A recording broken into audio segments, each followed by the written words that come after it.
Dalam keheningan malam yang pekat di sebuah gedung perkantoran mewah di pusat Jakarta, Budi tak sengaja menyenggol meja kerja yang mengkilap itu, membuat laptop mahal milik Cheo terjatuh dan retak parah di lantai dingin.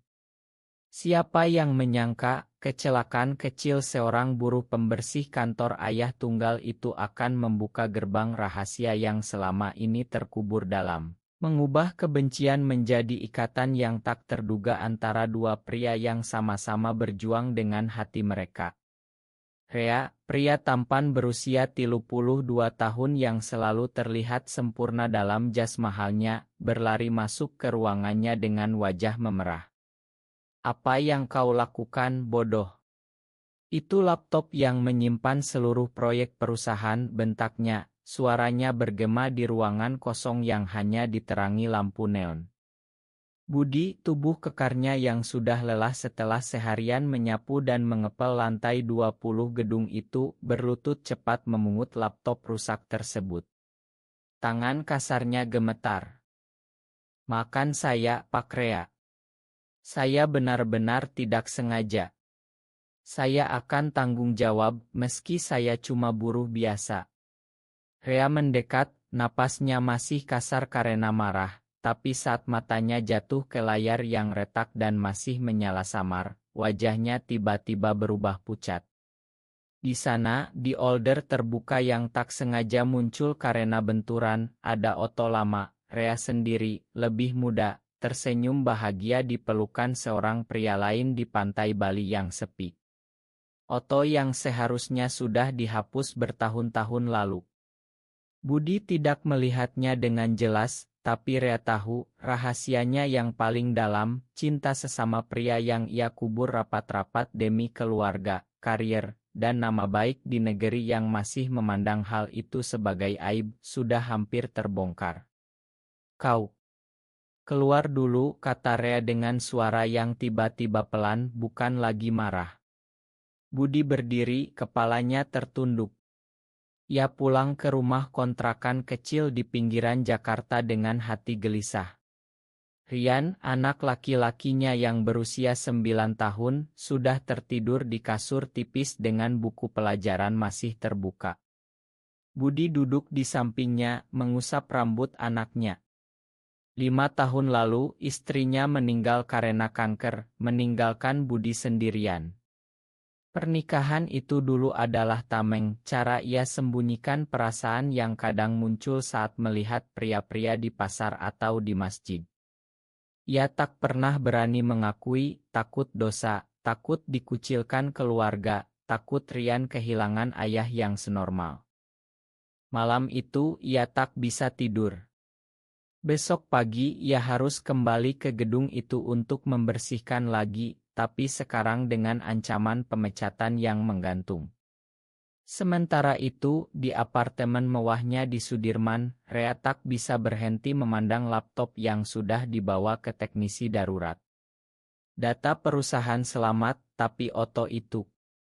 Dan catatan harian rahasianya yang tersimpan di cloud tersinkronisasi. Ia ingat betapa kesepiannya selama ini. Keluarganya di Surabaya terus mendesak ia menikah dengan putri teman bisnis. Ia sukses di usia muda, CEO startup Intech yang sedang naik daun, tapi setiap malam pulang ke rumah kosong, ia bertanya pada dirinya sendiri mengapa ia harus terus berpura-pura. Keesokan harinya, saat Budi datang dengan seragam kerjanya yang sudah usang, Rea memanggilnya ke ruangan. Duduk, kata Rea, suaranya lebih lembut dari malam tadi. Budi duduk tegang di kursi kulit mahal. Laptop itu. Biaya perbaikannya 30 juta. Kau tak bisa bayar, kan? Budi menggeleng, matanya menatap lantai. Saya akan cicil, Pak. Potong gaji saya sampai lunas. Rea menatap pria di depannya. Budi tampan dengan cara yang sederhana, garis wajah tegas, mata yang penuh beban tanggung jawab. Ada sesuatu yang membuat Rea merasa melihat dirinya sendiri dulu sebelum ia belajar menyembunyikan diri. Aku tak akan pecat kau. Malah mulai besok kau kerja sebagai asisten pribadiku. Bayarannya cukup untuk lunasi kerusakan dan kau bisa bawa pulang makanan untuk anakmu. Budi terkejut mengangkat kepala. Kenapa, Pak? Saya cuma buruh. Rea tersenyum tipis tapi matanya serius. Karena aku tahu bagaimana rasanya sendirian dengan beban besar. Hari-hari berikutnya, Budi mulai bekerja di samping Rea. Ia mengatur jadwal meeting, membawa kopi, membersihkan meja kerja. Rea tak pernah marah lagi. Malah, ia sering bertanya tentang Rian, tentang kehidupan Budi di kampung halaman Jawa Tengah sebelum pindah ke Jakarta. Budi menceritakan dengan hati-hati bagaimana ia menikah karena desakan orang tua, bagaimana ia belajar mencintai istrinya meski ada bagian dirinya yang selalu gelisah. Rea mendengarkan tanpa menghakimi. Di dalam hatinya, rahasia laptop itu membuatnya melihat Budi bukan sebagai karyawan biasa, tapi sebagai seseorang yang mungkin mengerti. Suatu sore, saat hujan deras mengguyur Jakarta, Budi terjebak di kantor sampai malam. Rea menawarkan antar pulang dengan mobil mewahnya. Di dalam mobil, keheningan nyaman. Pak, terima kasih sudah baik sama saya, kata Budi pelan. Rea menoleh sebentar. Kau pantas dapat yang lebih baik, Budi. Kata-kata itu menggantung di udara, seperti janji yang belum terucap. Malam itu, saat Budi pulang dan memeluk Rian yang sudah tidur, ia merasa ada sesuatu berubah dalam dirinya. Perasaan lama yang ia kubur mulai bergerak pelan. Sementara Rea di apartemennya membuka lagi folder rahasia itu, melihat foto lama, dan untuk pertama kalinya setelah bertahun-tahun, ia tidak merasa takut, tapi penasaran dengan pria sederhana yang tak sengaja masuk ke hidupnya. Seminggu berlalu, dan rutinitas baru itu mulai terasa alami. Budi datang pagi-pagi, sudah membawa bekal sederhana untuk Rian yang ia titip di tetangga kontrakan sebelum berangkat. Rea menyambutnya dengan senyum yang semakin sering muncul. Mereka bekerja berdampingan di ruangan besar itu. Rea mengetik laporan sementara Budi menyusun dokumen atau menelepon klien kecil. Suatu hari, Rea meminta Budi ikut ke meeting dengan investor. Kau perlu tahu bisnis ini, siapa tahu suatu hari kau bisa naik jabatan, kata Rea sambil menepuk bahu Budi pelan. Sentuhan itu singkat, tapi Budi merasa hangat yang aneh menyebar di dada. Di meeting, Budi duduk diam di belakang, memperhatikan Rea berbicara dengan percaya diri. Pria itu tampan sekali di bawah lampu ruangan, suaranya tegas tapi lembut saat menjelaskan isi perusahaan. Setelah meeting, mereka makan siang di warung sederhana dekat gedung, bukan restoran mewah. Rea memesan nasi goreng biasa, sama seperti Budi. Aku bosan dengan makanan mahal terus, kata Rea tertawa. Mereka bicara tentang anak. Rea tak punya anak, keluarganya di Surabaya selalu bilang kapan nikah, kapan kasih cucu. Budi bercerita tentang Rian yang pintar matematika tapi sering sakit karena udara Jakarta yang buruk. Saya cuma ingin dia sekolah bagus, Pak. Tapi biayanya. Rea mengangguk. Besok aku bantu urus beasiswa untuk dia. Ada program di perusahaan. Budi terharu, matanya berkaca-kaca. Malam itu, saat Budi pulang, ia menemukan Rian sudah menunggu dengan gambar yang ia buat, ayah dan paman Rea. Anak kecil itu bilang, paman Rea baik ya, yah. Dia mirip pahlawan Dit. Budi tersenyum, tapi hatinya gelisah. Apa ini hanya kebaikan biasa? Atau ada yang lebih? Di sisi lain, Rea di apartemennya membuka laptop yang sudah diperbaiki. Ia membaca lagi diari lamanya, aku lelah berpura-pura.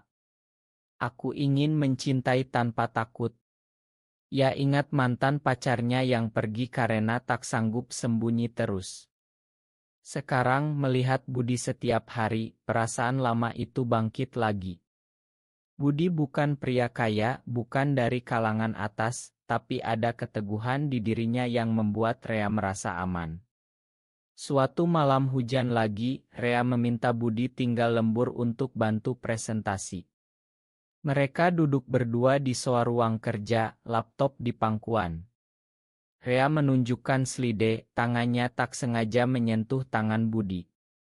Mereka berdua diam sejenak. Budi, kau pernah merasa berbeda dari orang lain? Tanya Rea pelan. Budi menelan ludah. Saya dulu pernah. Tapi setelah nikah, saya pikir itu hilang. Rea tersenyum sedih. Aku masih merasakannya setiap hari. Kata-kata itu menggantung, tapi tak ada yang melanjutkan. Mereka lanjut kerja sampai larut, tapi suasana sudah berubah. Keesokan harinya, Rea mengajak Budi ke toko buku besar di Mall. Beli buku untuk Rian, katanya. Di sana, di antara rak buku, Rea cerita sedikit tentang masa kecilnya di Surabaya, bagaimana ia diam-diam suka teman cowoknya di sekolah tapi tak berani bilang. Budi mendengarkan, merasa seperti melihat cermin. Pulang malam, Budi bercerita ke Rian tentang depaman Rea yang pintar. Anak itu senang. Tapi di kampung halaman ia telepon, ibu mertua Budi menelepon, kapan kau nikah lagi, Budi? Rian butuh ibu. Jangan terus sendiri. Budi diam malam itu ia tak bisa tidur, memikirkan Rea, memikirkan perasaan yang mulai tumbuh. Di apartemennya, Rea juga tak tidur. Ia membuka oto lama lagi, tapi kali ini bayangan wajah Budi yang menggantikan. Persahabatan ini mulai terasa seperti awal dari sesuatu yang lebih besar, sesuatu yang bisa mengguncang seluruh hidup mereka di kota besar ini yang tak pernah tidur. Bulan berikutnya, ikatan di antara mereka semakin erat tanpa kata-kata besar. Rea sering mengajak Budi makan malam di rumahnya setelah kerja. Apartemen mewah itu terasa hangat saat Budi ada di sana. Mereka memasak bersama sederhana. Rea belajar dari YouTube Budi yang ahli masak rendang kampung. Rian kadang ikut bermain game di tablet yang Rea belikan. Paman Rea, main bola yuk besok, kata Rian suatu sore. Rea tertawa, boleh, tapi ayahmu harus ikut. Budi tersenyum, tapi hatinya berdebar. Di kantor, rekan kerja mulai memperhatikan. Kokceo deket banget sama Cleaning Serice, bisik seorang sekretaris. Rea tak peduli. Ia mulai cerita lebih dalam pada Budi saat malam-malam mereka lembur. Keluargaku di Surabaya, mereka Muslim taat. Kalau tahu aku suka pria, pasti diusir. Budi mengangguk pelan. Saya juga takut. Rian, keluarga, istri, tetangga. Semua akan bilang saya gila. Tapi di balik ketakutan itu ada kelegaan saat mereka bicara. Suatu akhir pekan, Rea mengajak Budi dan Rian ke pantai Ancol. Mereka bertiga berjalan di pasir, Rian lari ke depan. Rea dan Budi berjalan berdampingan, angin laut meniup rambut mereka. Terima kasih sudah bikin saya merasa hidup lagi, kata Budi pelan. Rea menoleh, matanya penuh perasaan. Kau juga, Budi. Aku tak pernah merasa sesepenuh ini. Malam itu, saat pulang, Rian tidur di jok belakang. Rea berhenti di pinggir jalan sepi, memandang Budi. Aku tak mau kehilangan ini. Budi tak jawab dengan kata, tapi tangannya meraih tangan Rea sebentar, hangat dan ragu. Kembali ke realita, tekanan datang. Keluarga Rea menelepon dari Surabaya, mengatur pertemuan dengan gadis calon istri. Kau harus pulang bulan depan, Ari, kata ibunya. Rea gelisah. Di sisi Budi, ibu mertuanya datang ke Jakarta, mengajak Budi ke masjid untuk taubat dan cari jodoh baru. Kau pria harus punya istri lagi demi Rian. Budi merasa terjepit. Suatu malam di kantor, setelah semua pulang, Budi dan Rea duduk di balkon lantai 20, memandang lampu-lampu Jakarta yang berkelap-kelip. Aku takut, Rea. Takut kehilangan Rian kalau orang tahu. Rea memegang bahu Budi. Kita tak perlu teriak ke dunia. Cukup kita tahu. Ikatan itu semakin kuat, tapi benih konflik sudah mulai tumbuh. Rekan kerja satu orang melihat mereka terlalu dekat, mulai menyebar rumor kecil. Budi merasa cemas, tapi setiap kali melihat senyum Rea atau tawa Rian saat bersama pria itu, ia merasa ini layak diperjuangkan. Perjalanan emosional mereka baru saja dimulai, dengan Jakarta sebagai saksi bisu. Ketegangan mulai memuncak saat rumor di kantor tak bisa dibendung lagi. Seorang manajer senior mendekati Rea. Pak, ada yang bilang Anda terlalu dekat dengan asisten baru itu. Hati-hati, nama perusahaan bisa tercoreng. Rea marah diam-diam, tapi ia tahu di Indonesia, hal sekecil itu bisa jadi skandal besar. Malam itu ia cerita ke Budi. Mereka tak mengerti. Budi merasa bersalah. Mungkin saya mundur saja, Pak. Biar tak ganggu karier Anda. Rea menolak keras. Jangan. Kau bagian dari hidupku sekarang. Tapi di rumah Budi, ibu mertuanya menemukan chat di ponsel yang tak sengaja terbuka, pesan sederhana dari Rea, kangen ngobrol malam ini. Wanita itu marah besar. Kau ini apa-apaan, Budi? Ini dosa. Rian tak boleh dibesarkan sama orang seperti ini. Budi berusaha jelaskan, tapi kata-kata tak keluar. Ia pergi ke kontrakan dengan hati hancur. Rian bertanya, ayah kenapa sedih? Budi hanya peluk anaknya erat. Rea, di sisi lain, pulang ke Surabaya karena desakan keluarga. Di sana, pertemuan dengan calon istri diatur. Ia duduk di ruang tamu rumah besar keluarganya, mendengar ibu dan bapak bicara tentang pernikahan, keturunan, nama baik. Kau sudah 32 hari. Jangan buat kami malu. Rea merasa sesak. Ia kabur ke kamar, menelepon Budi. Aku tak bisa, Budi. Aku cuma ingin kau. Suara Budi di telepon gemetar. Saya juga, Rea. Tapi Rian. Keluarga. Mereka bertengkar pelan melalui telepon, salah paham muncul. Budi merasa Rea terlalu egois, Rea merasa Budi terlalu takut. Keesokan harinya, Rea kembali ke Jakarta dengan hati gelisah. Di kantor, Budi sudah tak datang. Ia resign lewat pesan singkat. Rea panik mencari ke kontrakan. Di sana, ibu mertua Budi menghalangi. Jangan dekati menantu saya lagi. Rea pulang dengan tangan kosong, tapi ia tak menyerah. Ia kirim uang untuk Rian sekolah, tapi Budi tolak. Konflik ini membuat keduanya menghadapi pilihan besar, lanjut sembunyi atau berani hadapi.